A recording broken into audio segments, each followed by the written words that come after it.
ഞാൻ റിയാൻ്റെ ഉമ്മയാണ്. ഇന്ന് റിയാൻ ജർമ്മനിയിലേക്ക് പോവാണ്. ആ ഒരു സന്തോഷത്തിലാണ് ഞങ്ങളിപ്പോൾ ഉള്ളത്. അപ്പോൾ ഞങ്ങളുടെ കുറച്ച് നാളത്തെ ഒരു കാത്തിരിപ്പായിരുന്നു.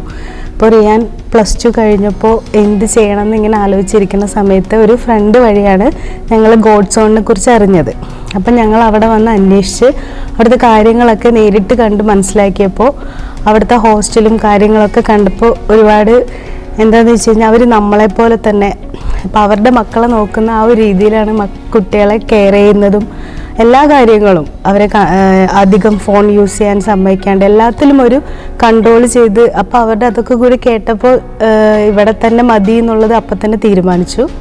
ഒരു പെട്ടെന്ന് തന്നെ ക്ലാസ്സുകളൊക്കെ എക്സാം വളരെ ബുദ്ധിമുട്ടാണ് ഈ ജർമ്മൻ പഠിച്ചെടുക്കാൻ. പക്ഷേ അവരുടെ ഒരു നല്ലൊരു സഹകരണം അവരുടെ എന്താ പറയുക ടീച്ചേഴ്സിൻ്റെ ആണെങ്കിലും അവർ മാനേജ്മെൻറ്റ് അവരൊക്കെ ഭയങ്കരമായിട്ട് സഹകരിച്ചിട്ട് എക്സാമിനും എല്ലാം സ്ലോട്ട് എടുക്കാനൊക്കെ അവർ നല്ല രീതിയിൽ തന്നെ കഷ്ടപ്പെട്ട് നമുക്കൊന്നും അറിയേണ്ട ആവശ്യം ഉണ്ടായിട്ടില്ല. എല്ലാം അവർ തന്നെയാണ് ചെയ്തു തന്നിട്ടുണ്ടായിരുന്നത്.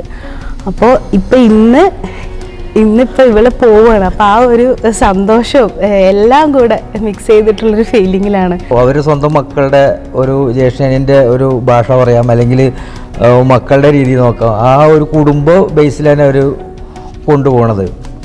മക്കൾ പോകുമ്പോൾ അവർ ഇന്നപോലെ ജർമ്മനി എന്നൊക്കെ പറയുമ്പോൾ നമ്മൾ ഒരുപാട് ആഗ്രഹങ്ങൾ ഉണ്ടാണ്. അപ്പോൾ അവിടെ പോയി അവരിപ്പോൾ ജർമ്മനിക്ക് അയക്കാകുമ്പോൾ വലിയൊരു സന്തോഷമാണ്. അപ്പോൾ ഗോഡ് സോണിനോട് ഞങ്ങളുടെ നന്ദി അറിയിക്കുകയാണ്.